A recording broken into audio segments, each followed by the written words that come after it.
Bhagirath sir, वो चेतन भाई से अनुरोध करूँगी कि आप लोग मंच पे आए और आगे की टॉक शो को, प्रश्नोत्तरी को आगे बढ़ाएं।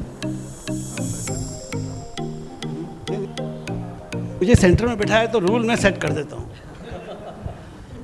कि जो गपशप के हल्के फुल्के सवाल होंगे उसका जवाब मैं दूंगा, जो असली टफ वाले होंगे चेतन भाई देंगे क्योंकि मेरे पास भी जब टफ सवाल आते हैं तो मैं इन्हीं के पास जाता हूँ। सभी लोगों को मेरा प्रणाम। और मैं थोड़ा आज नर्वस भी हूँ, इमोशनल भी हूँ सर। वैसे मैं अभी तो 40, आई जस्ट टर्न 40, बट मुझे अभी ऐसा लग रहा है वापस I have turned 21, 22 sitting next to you, feeling nostalgic also and nervous also, so please bear with me. और मिश्रा जी जो भी बोलते थे ना, तो मैं नोट्स लिखने की मुझे आदत थी। मैंने चेतन भाई को बताया भी कि मैं 11-12 डायरीज़ मेरी भर गई मिश्रा जी के नोट से। और उसमें मिश्रा जी ने मुझे मतलब जब उनका शरीर शांत हुआ उसके करीब 1-1.5 साल पहले उन्होंने लिखवाया था कि देखो अब मेरी एज हो गई है। खुशबू ने अपने एड्रेस में बोला भी ये बात, तो बोले मेरे जाने के बाद तुम ट्राई करके दामोदर जी से महीने में एक बार बात ज़रूर करना, कोई भी बहाने से करो और उनसे सीखने का प्रयास करना। और चेतन भाई के लिए भी कहा उन्होंने कि सुपरमार्केट में उनसे रेगुलर गाइडेंस लेते रहना जो हम लोग ले रहे हैं। तो जिन 2 लोगों के उन्होंने एक तरह से मुझे बोला ना कि अब उनकी गोद में बैठना है, तो मैं वहाँ बैठ गया हूँ। मुझे बड़ा अच्छा लग रहा है। मिश्रा जी बड़े खुश होंगे आज। और सर ने जैसा कहा कि अब हम लोग कुछ थोड़े बहुत प्रश्न रिटेल से रिलेटेड, कंजम्पशन से रिलेटेड सर के साथ डिस्कस करेंगे और उससे हम लोग सबको सीखने को मिलेगा। सर यहाँ जो भी आए हैं सारे अपने ग्रुप से के ही सारे लोग हैं, एसोसिएट्स हैं। कुछ हमारे 2-3 बड़े वेंडर्स हैं, उनको हमने इनवाइट किया है साथ में, और हमारे SIS पार्टनर्स हैं, और बाकी हमारी सीनियर टीम है पूरी। Some of them are store managers and most of them सभी कोई ना कोई डिपार्टमेंट के हेड हैं, HR head, IT head and accounts head. तो सब लोग काफ़ी they are looking forward to hear you. तो चेतन भाई सेशन की शुरुआत आपसे करते हैं। आपने भी कुछ क्वेश्चंस बनाए थे sir. Taking it ahead of premiumization जो आपने बताया, मतलब लोग और बेहतरीन माल, बेहतरीन क्वालिटी, बेहतरीन लाइफस्टाइल चाहते हैं। आपका जो अनुभव है उसमें ऐसी कौन सी 4 सुपरमार्केट के अंदर 4 कैटेगरी हैं जो बेसिकली ऐसा विजिबली दिखने लगे? ऐसी कोई कैटेगरी नहीं है सुपरमार्केट में जिसमें ये विजिबली दिखता नहीं है। टॉप 10, टॉप 5 अगर नहीं, हम तो पूरा बास्केट बेचते हैं ना, तो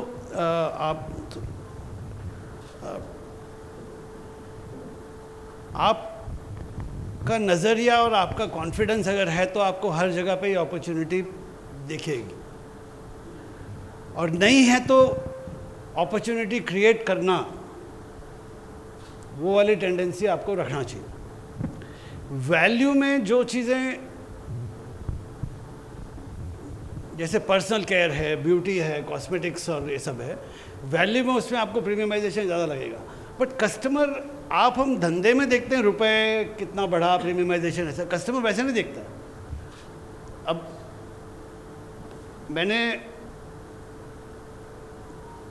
अगर मन अच्छा लग रहा है, अगर लग रहा है कि अपना थोड़े खाते पीते घर से हैं, तो कस्टमर नेचुरली अपना ड्राई फ्रूट का कंजम्पशन डबल कर लेगा।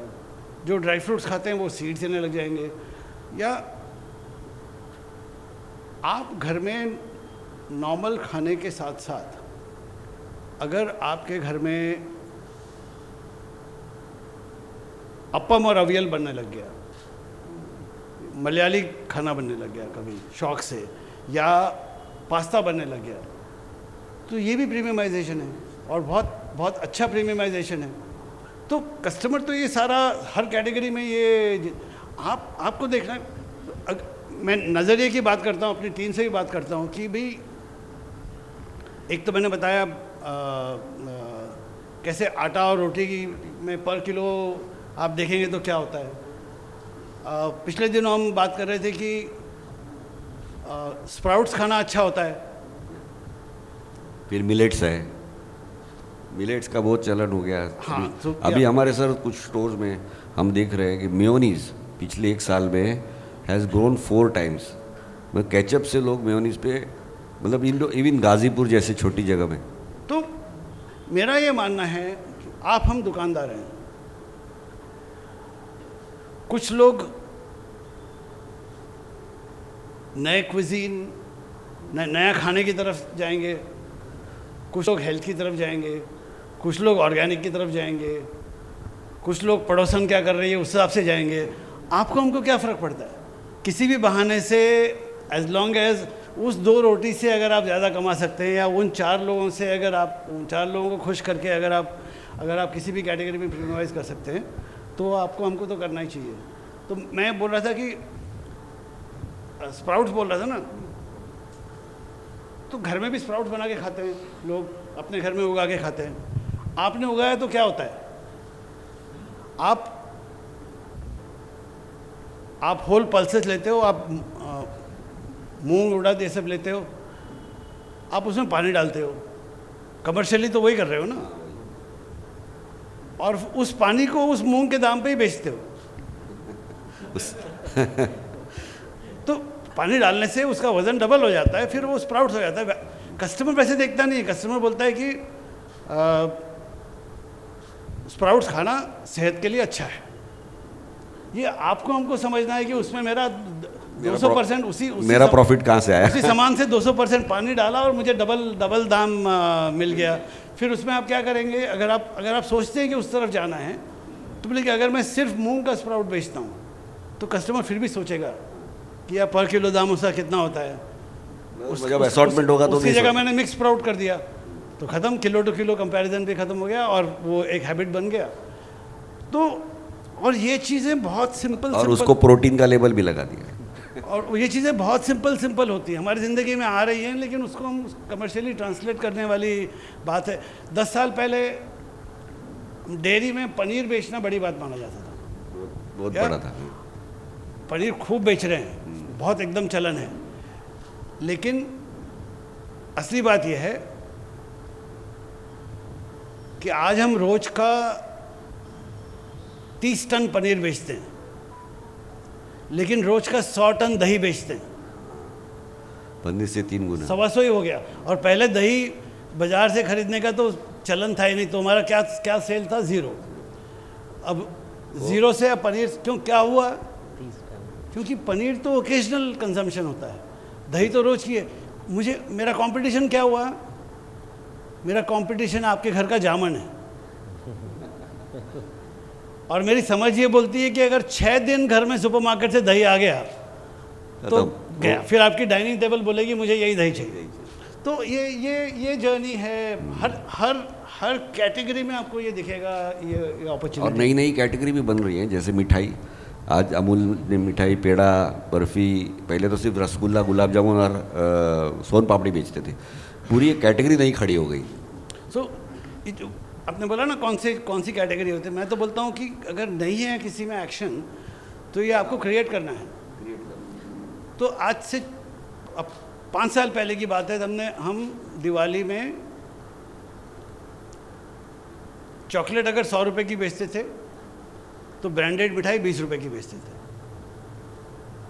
तुम बोले चॉकलेट वाले जो बोलते हैं कुछ मीठा हो जाए, तो असली जो मीठा खा रहे हैं उसको क्यों नहीं ब्रांड करते हैं? आज ये इक्वेशन उल्टा हो गया। अब हम 5 गुना ज़्यादा मिठाई बेचते हैं, और इसमें वही बीकानेर वाले लोग हैं, वही सब लोग हैं जो 100 साल से मिठाइयाँ बना रहे हैं, लेकिन उनके पास वो कन्विक्शन नहीं था। हम एज ए रिटेलर हम वो कन्विक्शन लेके गए उनके पास कि तुम बनाओ, बाकी का काम हम करते हैं।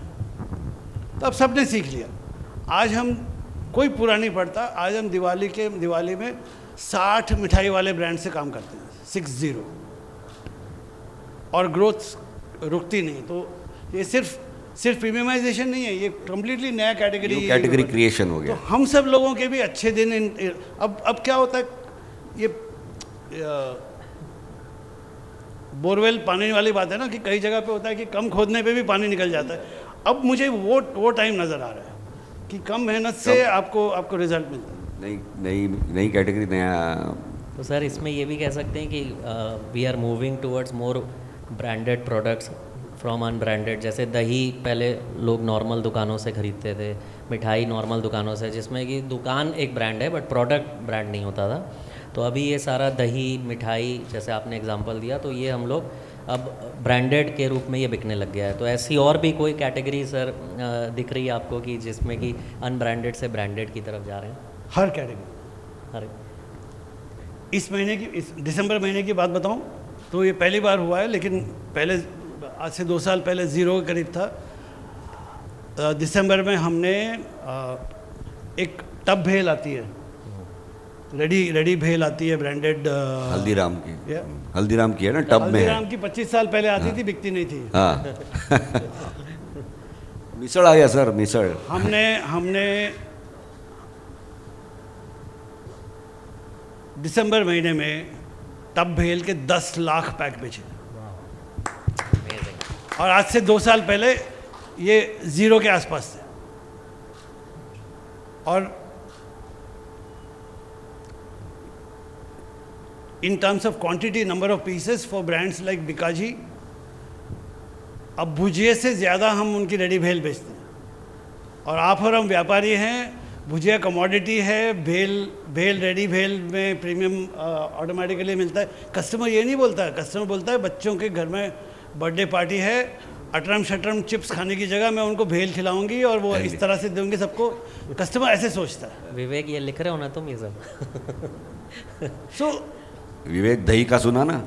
तो जो सर दही के लिए मैं बोलना चाहूँगा, मेरे फादर का और इसमें खुशबू का बहुत बड़ा रोल है, क्योंकि वो कहते हैं ना कि अपनी पीठ, मिश्रा जी बोलते थे, किसी को दिखती नहीं है।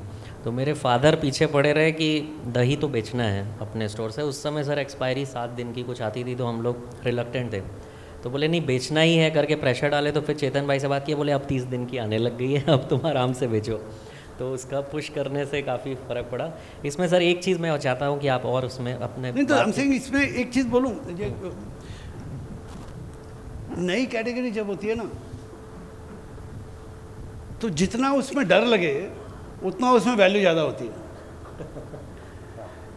30 दिन के शेल्फ लाइफ का दही होने के बाद तो आपके बगल वाला बड़ा किराना स्टोर भी बेचने लग गया। तो जब वो 7 दिन है, तो इनके जैसे लोग ही जो बड़े बड़े चिलर्स होते हैं जहाँ पे स्टॉक रख सकते हैं या ब्रांड को बोल के ला सकते हैं, तभी आप यूनिक चीज़ कर सकते हो। तो जब तक किसी चीज़ में डर नहीं लगे तब तक उसमें उन्नति भी कम होगी। जहाँ पे आधा शहर अगर सोचे कि ये पागलपन कर रहे हो, तब सही जा रहे हो, ऐसा सोचते सर मिश्रा जी की सर 3 बड़ी प्यारी लाइन थी। वो बोलते थे कि इसको हमेशा याद रखना। बोले नाटक करो, नाटक जारी रखो, पैसा फेंको, तमाशा देखो, ग्राहक को पागल करो, एसोसिएट्स स्टाफ्स को पागल करो, और तीसरा क्या था? हाँ, ग्राहक को पागल करो, स्टाफ को पागल करो, ऐसा मतलब, और वेंडर्स को। बोले इस तरह से पूरा करो। सर जो आपने इतने एग्जांपल्स दिए सर, इसमें से कुछ एग्जांपल आप सर डिपार्टमेंट स्टोर फॉर्मेट में भी कुछ दे सकते हैं क्या? जैसे सुपरमार्केट के तो कई एग्जांपल्स थे, premiumization towards brand, moving towards brands. आपकी खास बात की बात करता हूँ। आप लोग सब लोग बोलते हैं पुराने ज़माने की चीज़ हो गई, अब कौन पहनता है साड़ी, है ना? आपको क्या देख रहा है, आपका कस्टमर क्या बोल रहा है कि साड़ी बिकती है? क्योंकि खुशबू मैडम का खुशहाली का एक्सप्रेशन यह है कि साड़ी से आगे बढ़ना। बट एक खुशबू मैडम के पीछे 1000 ऐसे लोग हैं जो साल में 2 साड़ी खरीदते थे, लेकिन अब साल में 5 खरीदने लग गए हैं। 2 से 5 खरीदने में तो कितने गुना बढ़ गया।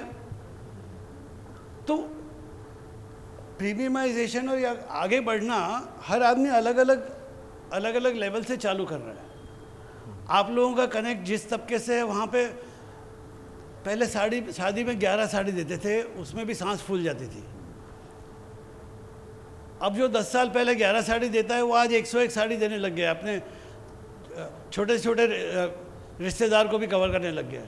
तो वो ग्रोथ तो आती है, बट प्रीमियमाइजेशन कैसे होता है, ये सवाल आपको अपने आप से पूछना पड़ेगा कि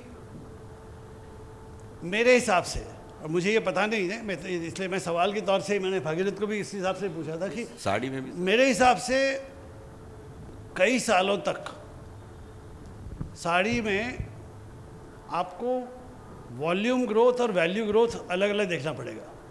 और प्रीमियमाइजेशन की निशानी यह है कि वैल्यू ग्रोथ आपकी हमेशा वॉल्यूम ग्रोथ से ज़्यादा होगी, क्योंकि कई लोगों की ज़िंदगी में घर में रोज़ पहनना की साड़ी गायब हो जाएगी, लेकिन ओकेजन वेयर में तो साड़ी और महंगी होगी और क्वालिटी उम्दा होगी और 3 ओकेजन के बाद पहनना बंद हो जाएगा। कस्टमर ये बोलेगा कि यार ये तो अभी 3 बार पहन ली, अब तो नया। आप और हम क्या बोलेंगे? प्रीमियमाइजेशन हो रहा है, वैल्यू ग्रोथ हो रही है। सर ये सुन के ना हमारे वो किशन चाचा बहुत खुश हैं, और हमारे यहाँ संजय भैया और ये बैठे हमारे सबसे बड़े वेंडर्स हैं साड़ी के, ये लोग खुश होंगे। नहीं, ब्रांडिंग का अगर बात करें साड़ी का भी, इतने मुझे तो मेरे लाइफ टाइम में मैंने नहीं देखा है कि टीवी पे कोई साड़ी वाले ने, ब्रांड वाले ने एडवर्टाइज़ किया है। लक्ष्मीपति वो भी रश्मिका मंदाना को लेके एडवर्टाइज़ कर रहे हैं। नहीं, ठीक बात है सर। जैसे हम लोग एक हमेशा बास्केट साइज़, टिकट साइज़ इस लैंग्वेज में बात करते हैं, हमारी टीम भी काफ़ी समझती है इस भाषा को। तो सर क्या बास्केट का साइज़ अगर एक्चुअल में बड़ा और ट्रॉली का साइज़ एक्चुअल में बड़ा हो, अगर प्रीमियम मतलब हैवी साइज़ हो, तो क्या उससे उसका सेल से डायरेक्ट रिलेशन है विद साइज़ ऑफ बास्केट? वो जैसा मिश्रा जी बोलते थे हैंड्स फ्री शॉपिंग होना चाहिए, हम लोग बाहर जो बैगेज काउंटर पे कलेक्ट करते हैं स्टफ़ कस्टमर के, तो हाथ फ्री हो जाता है, then they can pick up a basket, they can pick trolley. तो does the size of trolley and basket is directly related to sale? हाँ, तो एज ए जेनरिक प्रिंसिपल बराबर है, बट जैसे मैंने कहा कि हर कस्टमर अलग लेवल से चालू कर रहा है। कोई पहले आपके दुकान में आना चालू किया, उसको आपने ट्रॉली थमा दी तो वो तो मना ही कर देगा। तो उसके लिए क्या करते हैं, जैसे सुपरमार्केट में बोलते हैं कि जहाँ पे आप ज़्यादा आइटम लेंगे, लूज़ जहाँ पे बेच रहे हैं या दाल चावल बेच रहे हैं, वहाँ पे आपने बास्केट रख दिया कि वो यहाँ पे कई बार नए कस्टमर्स की आदत होती है कि अगर आपने उनको एंट्री पे ट्रॉली या बास्केट ऑफर कर दी तो जवाब होता है उनको, नहीं मैं सिर्फ देखने के लिए आया हूँ, सिर्फ देख रहा हूँ। वो फ्रीडम आपको अलाउ करना है, लेकिन जहाँ पे जाके उनका देखना चुपचाप खरीदी में चालू हो जाता है, ऐसे स्पॉट्स आपके दुकान में होने चाहिए जहाँ पे आपने फिर एकदम सुविधा के लिए ये चीज़ हो जाएगा। तो अगर आपकी दुकान खूब चलती है, पुरानी है, सब लोग सेटल हो गए हैं, वहाँ पे ये डायरेक्ट कोरिलेशन काम आता है। दूसरी बात ये है कि अगर आप क्योंकि आप कपड़े भी बेचते हैं, जिसके लिए आदमी साल में एक्स टाइम्स आएगा, और साथ में आपने सुपरमार्केट ऐड कर दिया, तो फिर आपकी दुकान की सीढ़ी कस्टमर 4 गुना ज़्यादा टाइम चढ़ेगा। तो आपका अकाउंटेंट बोलेगा मेरा एक्चुअली एवरेज बिल वैल्यू कम हो गया है। उस वक्त हम लोग क्या देखते हैं, एक फिनोमेना है MBV, मंथली बास्केट वैल्यू। क्योंकि अगर आप कस्टमर का फ़ोन नंबर कैप्चर कर रहे हो तो उल्टा अच्छा है कि महीने में 1 बार आने की जगह वो महीने में 3 बार आए, 3 बार कुछ इम्पल्स प्रोडक्ट लेके जाए और उसका MBV ज़्यादा बढ़े। सो दोनों नंबर ऑफ विजिट्स और एवरेज बिल वैल्यू, ये दोनों कॉम्बिनेशन में काम करते हैं। बहुत अच्छे से एक्सप्लेन किया सर आपने। जो भगीरथ जी हम कर रहे हैं इधर, सुपरमार्केट के अंदर एक ज्वेलरी और फुटवेयर, तो इसको आपका क्या सुझाव है कि उसको कैसे लोगों को ऐसा क्यों लगना नहीं चाहिए कि मैं सुपरमार्केट में ज्वेलरी खरीद सकूं या फुटवेयर खरीद सकूं या ब्रांडेड कोई चीज़ खरीद सकूं? तो आज तक उनको ऐसा आदत नहीं थी। What do you think, how is it possible? नहीं, ये तो आप हम पढ़े लिखे लोगों की सोच की बात है। अगर मैं बनारस के मार्केट में जाता हूँ तो वहाँ पे तो मुझे भेल से भोलानाथ तक सब कुछ मिलता है। तो वहाँ टायर पंक्चर की भी दुकान होती है, वहाँ चावल की भी दुकान होती है, वहाँ कपड़े की भी दुकान होती है। कस्टमर वैसे माइंड नहीं करता। अब दो चीज़ों में सोचना चाहिए। एक सबसे पहला कि सुपरमार्केट में और कैटेगरी ऐड करने से प्रॉफिटेबिलिटी का प्रॉब्लम सॉल्व होता है, ऐसा जो बोलना मेरे हिसाब से एकदम गलत। अगर आपको सिंपल तरीके से बिजनेस चलाना है तो रिस्क फ्री सुपरमार्केट से ज़्यादा और कुछ भी नहीं है, अगर आपको चलाना आता है, क्योंकि आपका माल एकदम कैश के बराबर होता है। आप कल दुकान बंद कर दो, सारा अपना पैसा घर लेके जा सकते हो, और आपकी हर गलती सामने दिखती है, हर करेक्शन आप आज करते हो, 4 दिन में उसका पैसा आपके घर आ जाता है। सो हर कैटेगरी का अपना अपना, आप लोग ये समझते भी, हर कैटेगरी का अपना अपना स्पीड ऑफ रोटेशन होता है, हर कैटेगरी का अपना अपना मार्जिन होता है। जब तक कस्टमर वो सामान आपके यहाँ से लेने के लिए राजी है, तब तक वो बिजनेस अपॉर्चुनिटी आपके लिए खुलेगी। अब वो कौन सी ज्वेलरी, और ज्वेलरी में भी प्रीमियमाइजेशन वाली बात है कि कौन सी ज्वेलरी लोग बोलेंगे नहीं हमको ये तो खास सुनार के पास ही बैठेंगे, पेढ़ी में जाएंगे, वहाँ से लेना है, और कौन सी ज्वेलरी हंसते खेलते आपने ऑन द गो ले लिया, वो समझ की बात है। बट कौन सी चीज़ें साथ में बेच सकते हैं, अगर कभी उसमें डाउट आए तो किसी भी शहर के पुराने मार्केट में जाके देख लेंगे, तो आपको वहाँ पे चार्टर्ड अकाउंटेंट भी मिल जाएगा और एस्ट्रोलॉजर भी मिल जाएगा और मेहंदी वाली भी मिल जाएगी एक ही जगह पे। वहाँ पे कोई पूछता नहीं है कि वो कस्टमर के घर में मेहंदी भी चाहिए होती है, कस्टमर को सब चीज़ चाहिए होता है, वो ताले वाला भी वहीं बैठा मिल जाएगा। तो आई थिंक वो झिझक नहीं होना चाहिए। सर जैसे आपने जिन भी रिटेल कंपनी से आप एसोसिएटेड रहे, और हमारा भी जो फॉर्मेट है मोर टुवर्ड्स वैल्यू रिटेलिंग है, तो at special occasions there is like lot of crowd in the store. So crowd management की कुछ अगर आप टिप्स हम लोगों से शेयर करें, and is there a bad और गुड क्राउड ऑल्सो, उसमें भी कुछ अगर है तो आप हम लोग को बताएं सर। इस देश में क्राउड मैनेजमेंट की अगर कुछ टिप्स सीखना है तो मंदिर जाइए।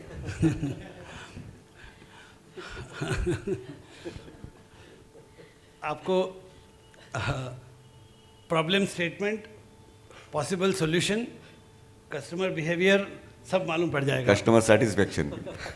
और एक सिंस मैंने मंदिर बोला है तो एक और एग्जांपल बोलता हूँ, वो बहुत मेरे हिसाब से वो बहुत काम की चीज़ है।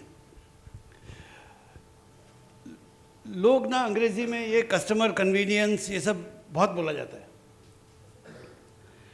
अब मैं आपको एक सिंपल चीज़ बोलता हूँ, by the way my next book is ready, इस महीने में आ जाएगा। तो ये see, if you are a believer, तो आपको क्या बोला जाता है, योर गॉड इज़ एवरीवेयर। जब भी मन में आए आप भगवान को याद कर सकते हो, तो God is very accessible. If you are a believer, आपके घर में एक पूजा स्थल होगा, so your God is accessible there. If you are a believer, आपकी लोकेलिटी में एक मंदिर होगा, वो मंदिर भी सुपरमार्केट जैसा होता है, उसमें सब लोगों को अपने अपने भगवान मिल जाते हैं कन्वीनियंटली वहाँ पे, तो वहाँ पे भी है एक्सेसिबल। फिर भी मैं बम्बई का एग्जांपल दूंगा। सबसे भीड़ वाला दिन जो होता है मंगलवार, उस दिन लोग 20-20 किलोमीटर चल के, सबसे ज़्यादा क्यू जब होती है वहाँ वो सिद्धिविनायक मंदिर में जाते हैं। क्यों भाई, वो गणेश जी का मंदिर है। जैसे मैंने बोला ना अभी, अब आप अपने मन में कर लीजिए कि गणेश जी को आप कितनी जगह मिल सकते हो, कन्वीनियंटली मिल सकते हो, लेकिन सबसे इनकन्वीनियंट जगह, इनकन्वीनियंट टाइम पे, इनकन्वीनियंट जगह पे, सबसे मेहनत करके आधा दिन लगा के लोग गणेश जी का दर्शन करने के लिए, आपके बगल में ही है, हाँ, वहाँ जाते हैं। 300 सीढ़ी चढ़ के ऊपर भगवान के लिए जाते हैं लोग, इतनी मेहनत करके जाते हैं। So it is not about convenience, it is not about crowd, it is about the size of blessing. तो अगर आपके सेल में, आपकी दुकान में, आपकी सर्विस में कस्टमर को लगता है कि हाँ यहाँ जाने से फ़ायदा है, तो कन्वीनियंस का लोग स्ट्रेट लाइन में हिसाब नहीं करते। ये हिसाब मन में होता है, जिस दिन जिस दुकान में सबसे ज़्यादा लाइन लगती है उस दिन सबसे ज़्यादा लोग और तकलीफ लेके वहाँ पे जाते हैं। क्लासिक एग्जांपल तो सर का ही है ना, फर्स्ट फ्लोर पे सक्सेसफुल सुपरमार्केट है। सो आपको हमको ये देखना, see India is the world's most over retailed market. माने 1000 लोगों के पीछे अगर दुकानें गिनी जाएंगी तो इंडिया में दुकानें सबसे ज़्यादा हैं। तो यहाँ पे किसी को कोलगेट और मैगी और कपड़े भी खरीदने के लिए मेहनत नहीं करना पड़ता। आपका हमारा बिजनेस ये है कि 10 और दुकानें छोड़ के कस्टमर कैसे हमारी सीढ़ी चढ़े, इतना चल के क्यों आए, इतना रिक्शा लेके हमारे यहाँ पे क्यों आए, गाड़ी लेके हमारे यहाँ। We are in the business of size of blessing. तो जो मैं बोल रहा हूँ कि हमेशा नया चीज़ कुछ होना चाहिए, हमेशा इंटरेस्टिंग चीज़ होना चाहिए, हमारा एंड कंटिन्यूसली यही कोशिश हमारी यही होनी चाहिए, ताकि लगे कि भाई मंगलवार को अगर मैं 1 घंटा गणपति के मंदिर के सामने लाइन लगाया तो मुझे आशीर्वाद का साइज़ बड़ा मिलेगा। We are in that business. अगर वो ध्यान रखो तो बस फिर कोई भीड़ वाली बात की नहीं। ऑफ कोर्स बाकी चीज़ें तो मतलब धक्का मुक्की हो तो शॉपिंग बंद हो जाती है, all that we all know. साथ ही वो तो सही है। और सर एक क्वेश्चन आपसे पूछते रहते होंगे रीजनल रिटेलर्स। मिश्रा जी बोलते थे सर कि 3 तरह के रिटेलर होते हैं, लोकल रिटेलर एक शहर में जो मतलब ऑपरेट करते हैं, रीजनल जो कुछ ज़्यादा शहरों में ऑपरेट करते हैं, और फिर नेशनल चेन्स होती हैं। तो सर हम लोग काइंड ऑफ लोकल रिटेलर हैं जो थोड़ा बहुत अब रीजनल की तरफ बढ़ रहे हैं। तो सर प्रोज एंड कॉन्स, जैसे एक तो हम लोग पढ़ते रहते हैं कि भाई नेशनल चेन्स में, वो तो सर आप ज़्यादा अच्छा बताएंगे कि डिसीजन मेकिंग में थोड़ा कस्टमर से उतना कनेक्ट नहीं होता जो लोकल रिटेलर का होता है। तो सर रीजनल रिटेलर को सर आप कैसे देखते हैं? What are the pros and cons of being a regional retailer? हमारे क्या प्रोज हैं और क्या कॉन्स हैं? Are we getting stuck in between local and national, और वो अच्छा है कि उसका डिसएडवांटेज, मतलब वो आप किस नज़र से देखते हैं सर? पहले इसको कस्टमर की नज़र से देखो तो कस्टमर, मेरे चार्ज में नेशनली 3500 स्टोर हैं। इसका मेरे कस्टमर को धेले का भी लेना देना नहीं है। जो दुकान उनके घर के पास है, अगर वो दुकान सही है तो दामोदर मल बहुत अच्छा आदमी है, और उस दुकान में एक चीज़ गलत हो गई तो कुछ नहीं आता इनको। सो कस्टमर की नज़र में ये फिज़िकल रिटेल का ये चीज़ है। अगर आप ई-कॉमर्स चलाते हैं तो फिर नेशनल हो या रीजनल हो फ़र्क पड़ता है, क्योंकि स्केल हो। फिज़िकल रिटेल में एक दुकान आपको जीतना पड़ता है।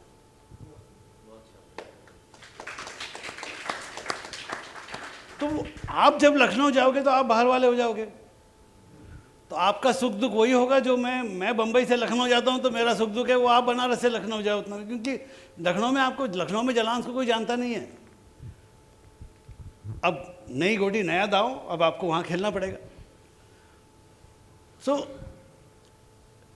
यस, क्लस्टर आप जब बनाते हो तो आपका गढ़ बनता है माइंड शेयर का। अब आपके इस रीजन में आपका रेपुटेशन, आप लोगों की जो पहचान है, बरसों से पीढ़ियों से जलांस का जो नाम है, उसका फ़ायदा मिलता है। बट जीतना तो एक कैचमेंट ही जीतना पड़ता है। आप बनारस में भी नई जगह पे दुकान खोलोगे तो वहाँ के कस्टमर को आपको ज़्यादा झुक के ही बात करना। आप अकड़ के, रिटेलर की ज़िंदगी में अकड़ का टाइम आएगा ही नहीं। आपके बड़े बन जाओ, कुछ भी हो जाएगा। मेरे सेठ जी के लाखों करोड़ों रुपए कुछ काम नहीं आते। आखिर में तो मुझे 200 रुपए जो लेके जो शॉपिंग करने आ रहे उसको मुझे झुक के नमस्ते करना ही पड़ता है। रिटेलर की फितरत ये बदलने वाली नहीं है। और अगर आप वैल्यू रिटेलर हो तो फिर तो दुनिया में कहीं पे भी ये नहीं बदलते। सो वो तो आपको अलाउड ही नहीं है। बाकी चीज़ें, बाकी बिजनेस मॉडल की बातें। तो सर आपने अभी जितने आप बड़े होते हैं, जितनी चेन बढ़ती है, वैसे आपका ओवरहेड्स बढ़ते हैं। आपको मुझ जैसे कम जानने वाले लोगों को भी सैलरी ज़्यादा देनी पड़ती है। तो वो आपका मैनेज, बट उससे स्केल के अलग एडवांटेजेस होते हैं, बट आपका बिजनेस का मेन पर्पस जो है वो तो एक एक कैचमेंट ही आपको जीतना वाला वो रहेगा। अब कई चीज़ों में हमारे एडवांटेज होते हैं नेशनल रिटेलर्स के, बहुत सी चीज़ों में डिसएडवांटेज होते हैं कि हम कोशिश करते हैं कि कभी मेहनत करके जलांस के जैसे अपने कैचमेंट को समझ पाएँ, नहीं होता ना। आपसे हमेशा आजमगढ़ में हो या जौनपुर में हो या बनारस में हो, मुझे एक कुछ भी झिझक नहीं है, मैं कितनी भी कोशिश कर लूँगा जलान से तो 19 ही रहूँगा। It's a given fact. तो वहाँ आपका एडवांटेज रहेगा, लेकिन 4 पैसे मल्टीनेशनल कंपनी से एक्स्ट्रा कैसे लेके आना, उसमें मैं आपसे 21 रहूँगा। तो कभी क्या बोलते हैं, कभी गाड़ी नाव पे कभी नाव गाड़ी पे, ऐसा इस तरह से। नहीं, एक स्मॉल था सर उसमें, एक I think I will add to his कि जैसे ये एक शहर से 2-4 शहर जाते हैं ना, ये तो फ्रंट एंड हो गया, ये तो होना है, मगर जो बैक एंड में आईटी वाले, अकाउंट्स वाले, ये एचआर, रिक्रूशन, इसमें थोड़ा एफर्ट डालना पड़ता है ना, और थोड़े लोग का खर्चा भी बढ़ाना पड़ेगा, otherwise that will not, right sir? थोड़ा वो करना पड़ेगा। ऑफ कोर्स जितना और पॉसिबल भी होता है ना, you can afford more technology. दूसरी बात है, अगर आप टीम रन कर रहे हो तो टीम की ज़िंदगी में प्रोग्रेस होना, उनको मौका मिलना, उनकी ज़िंदगी में बढ़ोतरी होना, उनको चैलेंज नया मिलना का सबसे सिंपल एक फॉर्मूला है ग्रोथ। आप 2 दुकानों को कितना भी अच्छा चला लीजिए, जो आपके यहाँ लोग काम कर रहे हैं वो जाएंगे कहाँ, वो आगे कैसे बढ़ेंगे? वो तैयार तो हो रहे हैं, वो एक्सपीरियंस के साथ तैयार तो हो रहे हैं, वो अपने आप खुल जाता है। अगर 2 की आप 7 दुकान कर दो तो जो भी काबिलियत में अच्छे हैं उनको मौका मिल जाएगा। सो वो एक्चुअली मैं एडवांटेज मानता हूँ कि ग्रोथ से बहुत चीज़ें सॉल्व होती हैं। Very nice point sir. मेरे फादर हमेशा ये कहते हैं कि ग्रोथ नदी के बहाव की तरह है, वो आती रहेगी तो अपने आप क्लीन भी करती रहेगी, सब चीज़ों को ठीक करती रहेगी, जो गाड़ी में भी आप कह रहे थे सर। और सर मैं I am very happy to share कि हमारे जितने भी डिपार्टमेंट हेड्स हैं, जैसे चाहे एचआर हेड हो, चाहे आईटी, चाहे अकाउंट्स या परचेज हेड, जब हमारी सर 2 स्टोर थे, जो हेड थे 99% लोग वही हेड्स अभी भी हैं sir. So they signed up with us, मतलब when they joined they did not know how much we are gonna expand. And sir सबसे ज़्यादा मुश्किल कई बार होती है कि अपनी टीम को भी कन्विंस करना कि टू इंक्लूड देम, उनको अपने विजन में इंक्लूड करना। So we are very lucky in that sense कि हमारी टीम हमारे साथ इंक्लूड होकर के और आगे बढ़ रही है हमारे साथ। तो ये बहुत आपने, और सर जो आपने एक बात कही ना, वो मुझे बहुत अच्छी लगी अभी, जो आपके आंसर में आपने बताया कि हर स्टोर का अपना अलग एक वो अस्तित्व है, महत्व है। ये पॉइंट हमें कभी भूलना नहीं है, और ये पॉइंट कभी कभी हम लोग भूल जाते हैं। और आप, मेरे ख्याल से मेरे क्वेश्चन का सबसे अच्छा आंसर मुझे इस लाइन से हम लोगों को मिल गया। और मुझे वो सैम वॉल्टन की सर बात भी याद आ गई अभी आप बोले तो, कि think 1 store at a time, जो वो कहते थे, शायद उसका रीज़न यही था कि वो इसलिए बोलते थे। और सर आपने अपने आंसर में सर ऑनलाइन के बारे में भी कहा था कि उनकी बात अलग है करके। तो सर वो एक प्रश्न है जो मुझे लगता है ये भी आपसे सब पूछते होंगे हमेशा। अभी सर जो लोकल और रीजनल प्लेयर्स हैं, they are more like of a bystander in this race of online sale. हम लोग एक मतलब वॉच कर रहे हैं खाली कि क्या हो रहा है अभी। और सर अभी आगे 10 साल बाद, जैसे 2035 या 36 में, आप ऑनलाइन सेल ओवरऑल को कैसे देख रहे हैं इंडिया में, और हमारा लोकल और रीजनल रिटेलर्स का उसमें क्या रोल देख रहे हैं सर? पहले एक सिंपल अपना सोच बताऊंगा। ये सर मैं क्यों पूछ रहा हूँ ना, क्योंकि बहुत सारे हमारे खासकर सुपरमार्केट के जो टीम बैठी है ना, वो एक एक्सक्यूज़ पकड़ लिए हैं, सर अभी तो ब्लिंकिट आ गया है इसलिए शायद इस बार ग्रोथ कम है। तो ये आंसर सर बड़ा इम्पोर्टेंट है। पहले मैं जिस तरह से मैं सोचता हूँ पहले वो बताऊंगा, और फिर यहीं पे अकबरपुर कितना दूर है यहाँ से? 2-3 घंटा होगा, 2.5 घंटा, 3 घंटा होगा। अकबरपुर, गया, हाथरस, इन सब जगहों पे मैंने एक एक्सपेरिमेंट किया है, उसके बारे में भी बताऊंगा। तो 2 चीज़ें बताऊँ। लोग मुझे पूछते हैं कि ई कॉमर्स का शेयर, चलिए ग्रोसरी बात करते हैं, ग्रोसरी में ई कॉमर्स का शेयर कितना होगा। तो मेरा उस पर ये सवाल होता है कि 1990 में ग्रोसरी में ई कॉमर्स का शेयर कितना था, तो लोग बोलेंगे 0, मैं बोलूँगा 50%। ई कॉमर्स क्या है? दुकानदार की दुकान में गए बिना उसको ऑर्डर भेजो और वो होम डिलीवरी करेगा। इस सारे देश के शहरों में आधा राशन और किराना तो होम डिलीवरी हमेशा से ही होता आ रहा है। सुपरमार्केट हो या किराना स्टोर हो, आधा धंधा तो हमेशा होम डिलीवरी से आता था। वो रुक्का जो जाता था या फ़ोन जाता था या अरे रामू तो जा रहा है तो जा, ये और उसका अब इलेक्ट्रॉनिक वर्जन बन गया। तो कस्टमर तो हमेशा आज की भाषा में बड़ा सुंदर वर्ड है, सब लोग यूज़ करते हैं, ओमनी चैनल। कस्टमर तो हमेशा से ही ओमनी चैनल रहा है। हर चीज़ खरीदने के लिए दुकान में कोई भी नहीं जाता था।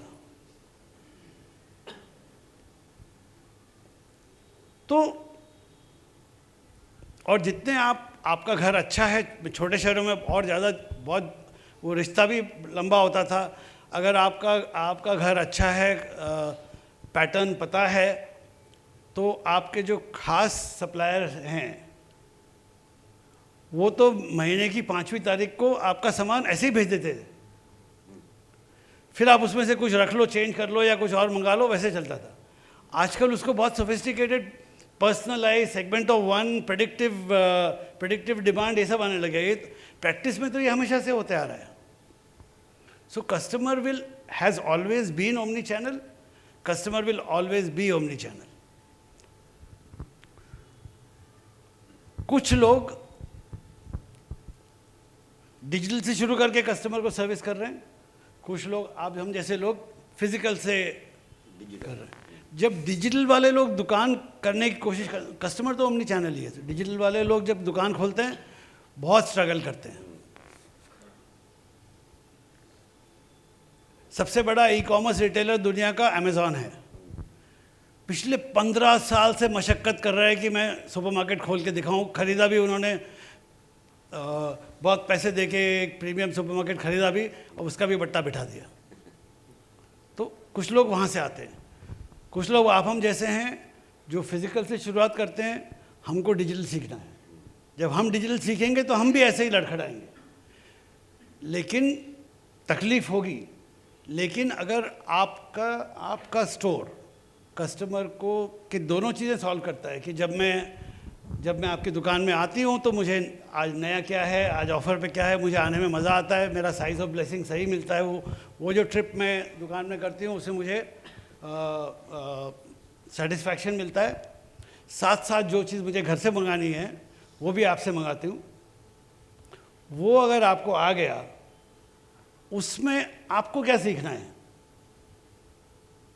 कि दुकान में जब आता है कस्टमर तो मेरा प्रॉफिट ज़्यादा होता है, जब मैं होम डिलीवरी करता हूँ तो प्रॉफिट कम होता है, तो फिर मैं होम डिलीवरी को डिस्करेज करूँ।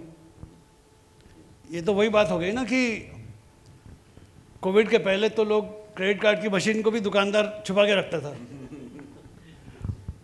वो तो कोविड में धक्का मिला इसलिए सीखे और बाद में समझ में आया कि अगर क्रेडिट कार्ड से पेमेंट होता है तो 100 रुपये का खर्चा करने की जगह आदमी 120 रुपये का खर्चा करता है। तो अगर आप होम डिलीवरी सीखो, उसका डिजिटल वर्जन होगा, जो भी वर्जन होगा, लेकिन अगर आप वो सीखो तो उससे क्या बेनिफिट होता है ये तो आपको ही सीखना है और जानना है। कस्टमर को तो दोनों चाहिए,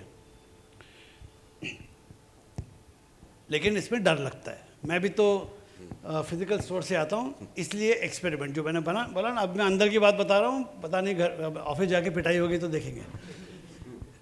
तो हमने भी ये कहा कि क्वाइटली कुछ छोटे शहरों में, तो ऐसे 8-10 छोटे शहर लेके वहाँ पे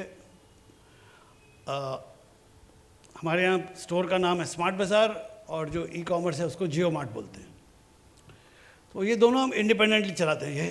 ये स्टोर के कस्टमर को ज़्यादा पता नहीं चलना चाहिए, जबकि डिलीवरी जियो मार्ट की भी हमारे स्टोर से ही जा रही है।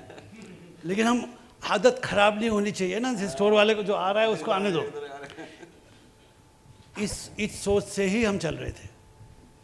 हमने बोला घर की बात है, आदत चेंज करके देखते हैं क्या होता है।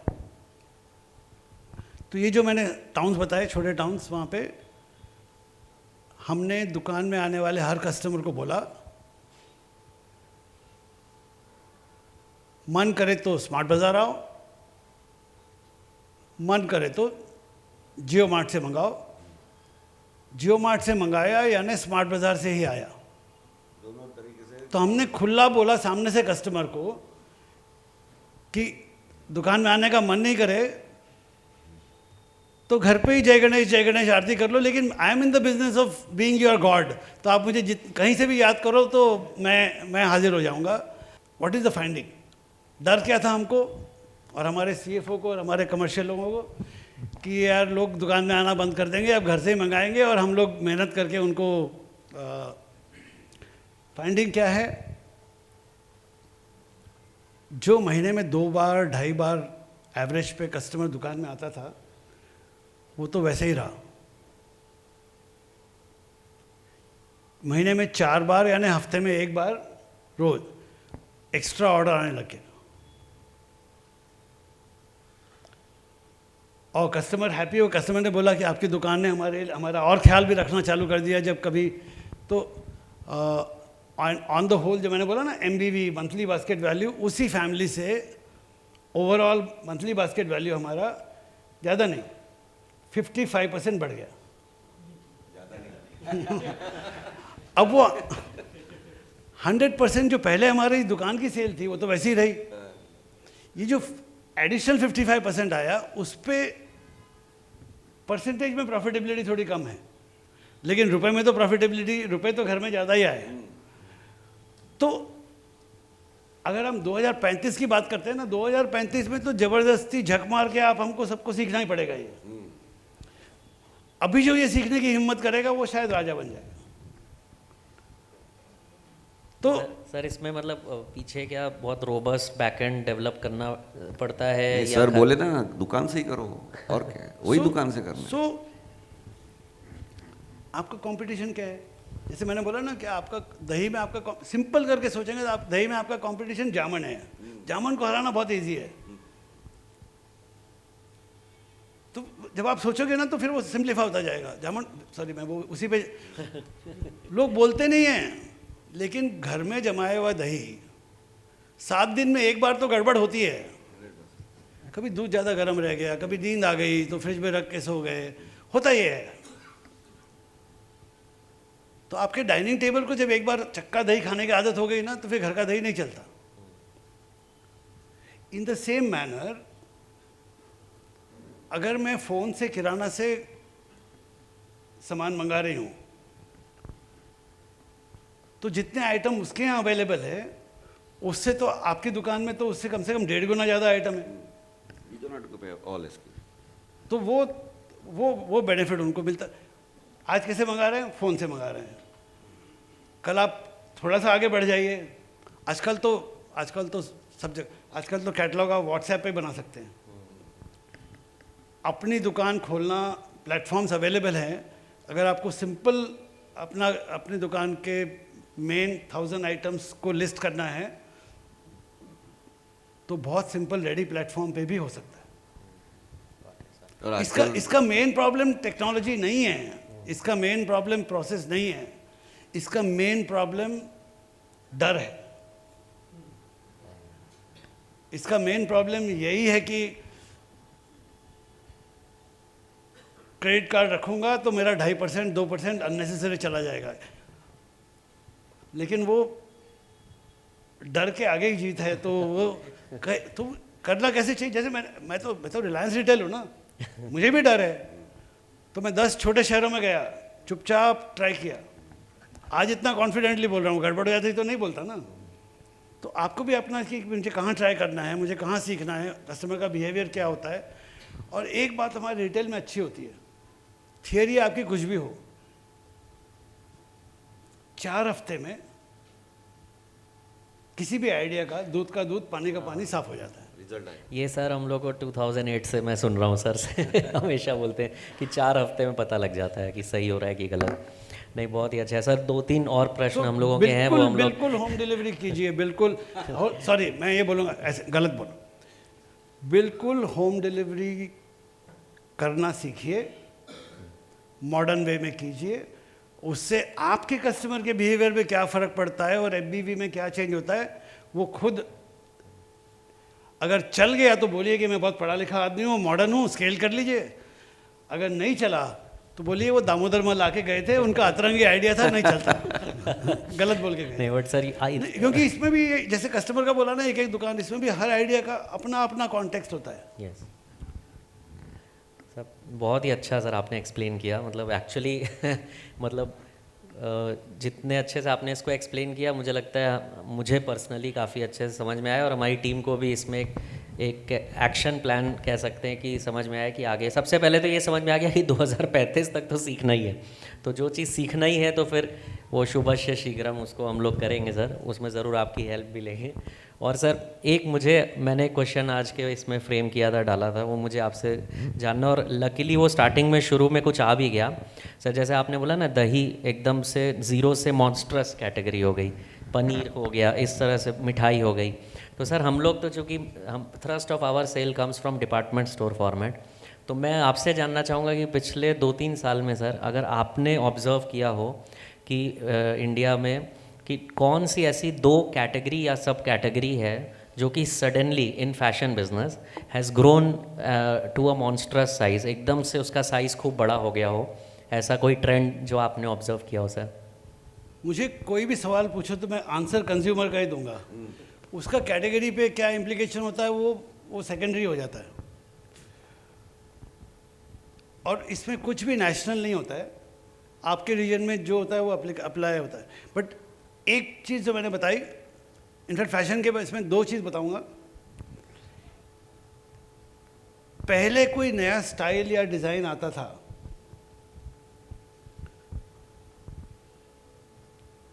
और अगर मैं बनारस में रहती हूँ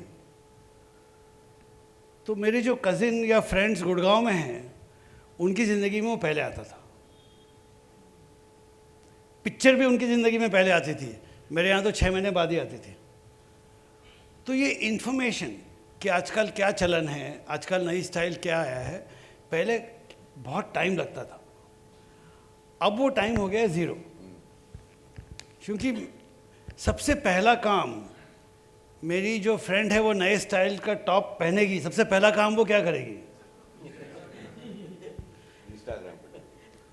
अगर इंस्टाग्राम पे नहीं किया तो कम से कम वो अपने फैमिली और फ्रेंड्स के ग्रुप में तो वो पोस्ट करेगी। तो ये जो स्टाइल डिज़ाइन का एस्पिरेशन ट्रैवल टाइम है वो 0 हो गया।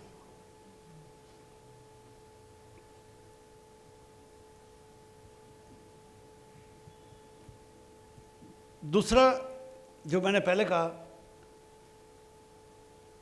कि कपड़ा खराब नहीं होता, मन भर जाता है, ये भी नई चीज़ है। सो मन में कपड़ा पेरिशेबल हो गया है। पहले कपड़ा खराब होता था, फिट नहीं होता था, फट जाता था, नॉन यूजेबल होता था, तब आदमी आगे बढ़ता था।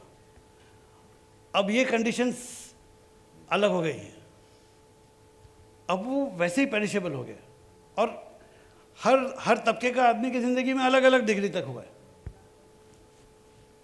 लेकिन हुआ ज़रूर है। सो अब उसका इम्प्लीकेशन आपको ये देखना है कि कौन इससे ज़्यादा अफेक्ट होता है। तो जो डिजिटली कनेक्टेड कस्टमर है वो ज़्यादा अफेक्ट होते हैं, जो यंगस्टर्स हैं वो ज़्यादा अफेक्ट होते हैं। तो उनके यहाँ पे क्या कौन सी चीज़ों में उनके बिहेवियर में फ़र्क आया, वो इम्प्लीकेशन आपको मिलता जाएगा। तो अगर आप उस कस्टमर फैक्ट से चालू करेंगे तो आपको पता चलेगा कि भाई I can not be repeating the same kurtis in the second year. I have to keep changing it every quarter, every 6 months I have to keep changing it because of the reason that. So उसका category का implication आता जाएगा is what I have to keep an eye on. I have to always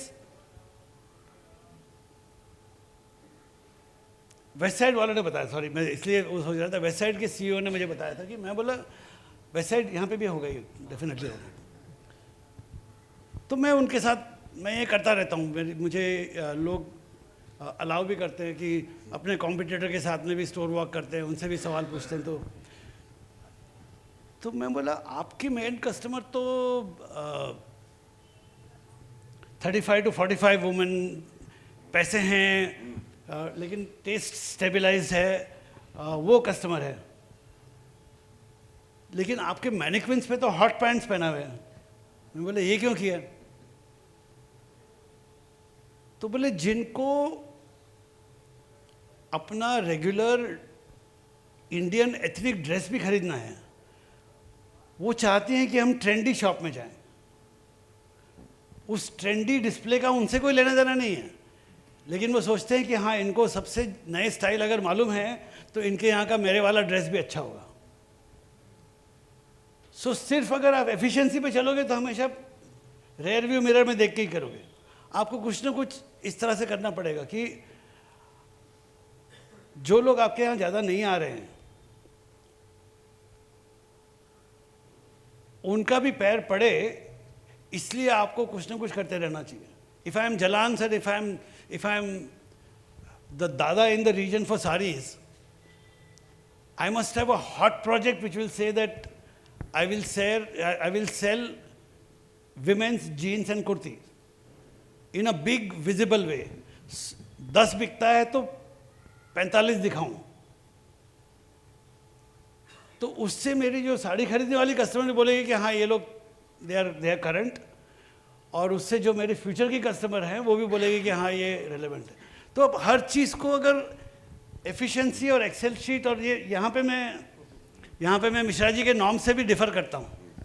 नहीं, it is always sir also used to say keep your shop young, apparently young, right sir? सही, तो वो कुछ ना कुछ बेट्स तो आपको फॉरवर्ड लुकिंग लेना ज़रूरी है। उसमें जो अभी मैंने एग्जांपल दिया, आप जो फॉरवर्ड लुकिंग कैटेगरी है उसमें आपका एक्सेल शीट आपको फेल करेगा, बट आपका स्ट्रेटेजिस्ट आपको सक्सीड करेगा। तो ऐसी कौन सी चीज़ें हैं जो मेरी फॉरवर्ड लुकिंग बेट है, जिनको मैं उसी तरह से पर स्क्वायर फीट सेल, पर स्क्वायर फीट आरजीएम उससे ना देखूं, लेकिन मैं फ्यूचर से देखूं। हम लोग ने बिना कहे, मैंने और किशन चाचा ने समझ लिया ये कौन सी कैटेगरी है और हमें उस पर वर्क करना है। So we are actually getting in such a small span of time इतना सारा हम लोगों को, सर जो आप स्पेसिफिक एकदम नॉलेज मिल रहा है, ये हमारे लिए बहुत ही काम का है सर। इसीलिए हमने ये रिकॉर्डिंग भी इसीलिए की कि हमें ये काम हमारे इंटरनल यूज़ में बहुत काम आएगा। सर मैं जब सर के साथ काम कर रहा था बॉम्बे में, तो अचानक से एक दिन सर ने मुझे बुलाया, और सर का बात करने का स्टाइल एकदम, सर मतलब कोई चेंज सर के ना तो लुक में आया है ना बात करने के स्टाइल में, जो भी 18 साल पहले सर जैसे बात करते थे। तो सर ने बोला कि भगीरथ तुम्हें एक प्रेजेंटेशन देने जाना है। तो एक सफारी पहने हुए व्यक्ति वहाँ मिलेंगे, 70 साल के हैं, अभी तो खुद से चलते हैं, 5-6 साल में लाठी लेके चलेंगे, मिश्रा जी उनका नाम है। तो एक सुपर मार्केट में जाके उन्हें एक प्रेजेंटेशन देना है। उनके बारे में मैं तुम्हें 1-2 बातें बता देता हूँ। तो सर ने मुझे 2 फॉर्मूले उनके बताए। उसमें से एक था सॉल्ट सर्कल, कि भाई सॉल्ट को बेस बना के, क्योंकि उसका कंजम्पशन सेम रहता है, ये अपनी टीम जानती है सब यहाँ पे, तो उसको बताया। और एक जो सर हमारी टीम ये करने लग गई है अब कि लास्ट डे जाके किसी स्टोर का सेल पता कर लेते हैं। वो ये 2 फॉर्मूले जब सर ने बताए तो मैं एकदम प्रभावित हो गया कि किसी बहुत इंपॉर्टेंट आदमी से सर मिलने भेज रहे हैं। और तो सर मैं ये चाहूँगा कि लास्ट में, अभी हम तीनों में एक कॉमन चीज़ है कि हम तीनों मिश्रा जी के कहीं ना कहीं उनसे सीखा है हम लोगों ने। और सर मैं आपका लाइफ लॉन्ग इसलिए भी ग्रेटफुल हूँ कि आपने मुझे उनसे मिलाया। आपसे तो मैंने इतना सीखा ही, उनसे मिलाने वाले आप थे, जो कि was a life changing moment for me, I would say, कि मेरे लिए वो लाइफ चेंजिंग था sir. So I will through out my life I will be grateful for that. और सर तो मैं चाहूँगा कि मिश्रा जी का कोई एक किस्सा, इंटरेस्टिंग किस्सा जो हम लोगों को अच्छा लगे सुन के, और दूसरा कोई आपकी नज़र में one of the most valuable learning आपको जो मिली मिश्रा जी से, अगर आप शेयर करेंगे तो हम लोग को बहुत अच्छा लगेगा। और चेतन भाई आपसे भी पूछेंगे फिर कुछ उसमें, या पहले आप ही शुरू करिए आपके। मैं तो सर को रिक्वेस्ट करने वाला हूँ, साल में एक बार हम जितने मिश्रा जी के चेले हैं उनके लिए एक दिन दें। आई थिंक जितने किस्से आप लोग सब शागिर्द हैं, जितने किस्से मेरे पास हैं उससे ज़्यादा आप लोगों के पास हैं, बट मिश्रा जी की बात छिड़ी है तो मैं बोलना चाहूँगा कि हम लोग सब जो मिश्रा जी के चाहने वाले और फॉलोअर्स थे, ये आप लोगों की फैमिली और जलांस के बहुत शुक्रगुजार हैं कि आपने उनका इतना ख्याल रखा। Real good. इतने सालों तक आपने ऐसे हाथों पे उठा के रखा, उससे आपके बिजनेस का फ़ायदा हुआ वो अलग बात है, लेकिन उनकी लाइफ स्टेज को समझते हुए जितना रिस्पेक्ट और जितना अपनापन और जितना केयर उनको यहाँ मिला, वो हम सब के लिए भी बहुत खास बात है। बिकॉज आई थिंक आपने भी मैंने देखा है, he has been like a nomad, he has been so many places, जाते खुद से रहते थे, कभी हम नहीं सोचते थे कि इतना रॉयल उनका एंड ऑफ द सीजन रहेगा। तो उस चीज़ के लिए मैंने मिश्रा जी से भी आप लोगों के बारे में तारीफ़ और अच्छे शब्द सुने हैं, लेकिन ज़्यादा अच्छी बातें सामने मुंह के सामने नहीं करनी चाहिए, पीछे से करनी चाहिए। तो बट हम लोग सब भी जब मिलते हैं तो उस चीज़ को याद करते हैं कि किस तरह से बनारस में आके उनको वो केयर और वो प्यार और ये सब मिला। किस्से तो बहुत हैं अभी तो और हम सबको आदत है कि जब वो गलती पकड़ते थे तो साहब बोलते थे कि यहाँ पे या तो कोई गधा है या कोई चोर है। गलती तो डेफिनेटली है, तो या तो ऑनेस्ट मिस्टेक है तो वो कोई बेचारा नासमझ है या बेईमानी है, वो तो आप हम सब जानते हैं। एक छोटा सा चीज़ बताता हूँ, मैं नया उनको भी एक जगह कोई ट्रेनिंग सेशन में मैंने देखा तो फिर बोला कि आप आ जाइए, और तब हम 2 स्टोर चलाते थे, तो हमने बोला हफ्ते में आधा दिन आपको बस हमारे टीम के साथ में बैठना है। तो उसके बाद में मेरे पास कुछ बम्बई के एकदम प्राइम जगह बांद्रा में एक कोई स्टोर चलाने के लिए आया था। पहले कोई चला रहा था, वो बता रहे थे कि इतना सेल है। तो for some time we said, सीखने के लिए, जैसे बोला ना कि नई जगह जाते हैं तो you learn technology, management, process सब ठीक होते हैं। हमने बोला उसके लिए वो लेते हैं। तो मैंने मिश्रा जी को पूछा, शुक्रवार का दिन था, मैंने पूछा कि ये लोग बोल रहे हैं कि स्टोर का इतना सेल होता है, अब मैं नेगोशिएट करने जाने वाला हूँ मंडे को, तो कैसी बात करूँ? तो बोले कोई नहीं, संडे मॉर्निंग आपको बता दूंगा। तो मैंने बोला ठीक है, आप बता दीजिए, मैं आऊँ साथ में कहीं? बोले नहीं कुछ ज़रूरत नहीं है। संडे मॉर्निंग को मेरे पास फ़ोन आ गया, बोले वो जो सेल की वैल्यू बोल रहे हैं उससे 30% सेल कम है। मैंने मिश्रा जी आपने बात किया, किसी से पूछा? तो बोले नहीं, सैटरडे शाम को 7:30 बजे मैं वहाँ चला गया, वहाँ पे 2.5 कैस्टिल थे, 2 पूरे कैस्टिल और 1 एक्सप्रेस छोटा वाला। जिस दुकान में सैटरडे शाम को विच इज़ पीक आवर में तीसरा वाला कैस्टिल चालू भी नहीं है, 2 कैस्टिल पर कैस्टिल, ये वैल्यू मैक्सिमम एक दिन की हो सकती है, उससे ज़्यादा इसका सेल नहीं हो सकता। तो मिश्रा जी की खास बात ये लगी कि दुकान, मैं मारवाड़ी आदमी हूँ, हमारे यहाँ बोला जाता कि घर का जो लड़का 10वीं फेल हो जाता है ना, उसके लिए दुकान खोल दो, उसकी शादी हो जाएगी। तो रिटेल कम पढ़े लिखे लोगों का काम कल्चरली बोला जाता था। मेरी दादी तो मुझे बोलती थी कि इंजीनियरिंग की पढ़ाई की, बाद में मैनेजमेंट किया, फिर तेल साबुन बेचा, हिंदुस्तान लीवर या तेल साबुन। बोले फिर भी सोचा बड़ी कंपनी है, कुछ होगा। बोले अब खुद चालू करके लूण राई बेच रहा है, तो पहले ही कर लेता, इतनी पढ़ाई क्यों थी?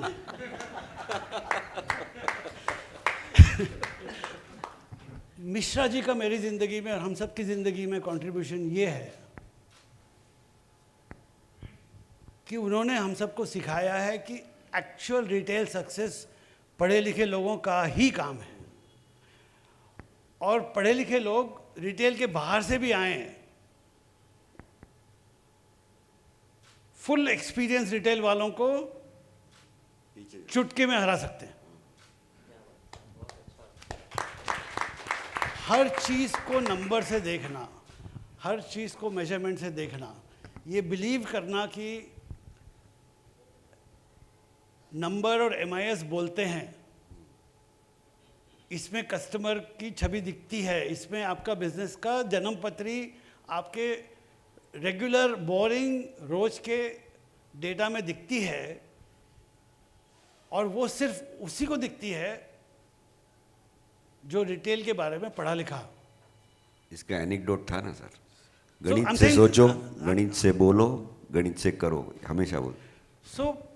मेरी दादी ने तो अपना ओपिनियन मेरे बारे में चेंज नहीं किया, लेकिन मिश्रा जी के एसोसिएशन के बारे में मुझे अपने बारे में अच्छा लगने लगा कि हाँ, पढ़े लिखे लोगों का भी रिटेल में काम है। अब मैं थोड़ा सा घर में बैठे वाले मूड में आ गया, इसलिए मैं बताता हूँ कि भागीरथ ने मुझसे क्या पूछा था जब वो वापस बनारस आने वाला था। भागीरथ ने मुझसे पूछा था कि मेरे घर में तो सब बड़े हैं, मैं तो बाहर से पढ़ाई करके आया हूँ, लोगों ने तो 25-25 साल तक ये काम चलाया हुआ है, मैं जाके वहाँ पे क्या करूँगा। तब मैंने बोला था कि जैसे इंटेल इनसाइड होता है ना, वैसे मैं तुमको एक आदमी का हाथ पकड़ा देता हूँ, अब तुम घर में जाके किसी भी बड़ों से बात कर सकते हो। और सर वो चाणक्य नीति, एक तो सर ये इतना अच्छा आपने मिश्रा जी वाला जो जिस तरह से इतने शॉर्ट में बताया कि मिश्रा जी का क्या रोल है, और इससे अच्छे से नहीं समझाया जा सकता था कि एक जिसको ये उन्होंने भी मुझे ये बात फिर बताई थी, तो मैं प्रेजेंटेशन में बोलता हूँ कि भाई 3 भाई हैं, तो इंजीनियर डॉक्टर की तो तुरंत शादी हो जाती है, तीसरे वाले को दुकान जो खोलता है उसकी शादी सबसे लास्ट में होती है, बट उसको भी स्मार्ट बनाया मिश्रा जी ने, उसका तरीका बताया सर। और वो चाणक्य नीति के बड़े फ़ैन थे, हमेशा बोलते थे एक श्लोक पढ़ो, सबसे विद्वान व्यक्ति थे, तो वो हमेशा कहते थे कि आदमी का जन्म 2 बार होता है, पहला माँ के पेट से और दूसरा जिस दिन वो अपने गुरु से मिलता है। तो सर पहला जन्म तो मम्मी ने दिया, और फिर आपने सर अपने गाइडेंस में और फिर मिश्रा जी के पास भेज के दूसरा जन्म हम लोगों को दिया, उसके लिए आपको बहुत बहुत thanks sir, thank you so much. मगर सर मैं ऐड करूँगा, दामोदर जी से हमेशा मिलके मिश्रा जी ने एक लेवल तक अच्छा, but he always used to say कि दामोदर जी जितना फास्ट ग्रास्पिंग एंड दीर्घ दृष्टि वाले लाइन बोलते थे सर के लिए कि उनका परसेप्शन बहुत तेज परसेप्शन तेज है, and he can think far more beyond what you can think, that's I से।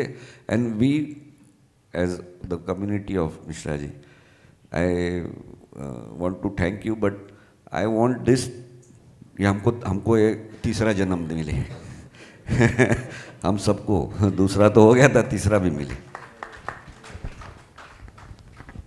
इसलिए मैंने वो कोशिश की थी कि क्योंकि हम में से हर एक का एक सेल बाय डेट होता है ना, तो वो कोशिश यही थी कि वो हर एक नहीं इंसान में आई डोंट एग्री कि बुक जो भी मिश्रा जी का लर्निंग था उसका एसेंस एक बुक में आ जाए, तो कम से कम लोगों के हाथ में कोई चीज़ रहे जो बियॉन्ड हिम ऑल्सो वो काम के लिए रहे, तो वो इसलिए वो एफर्ट किया था, उनके साथ मिलके बनाया था। ट्रेन वालों के साथ BS सुपर मार्केट वाला।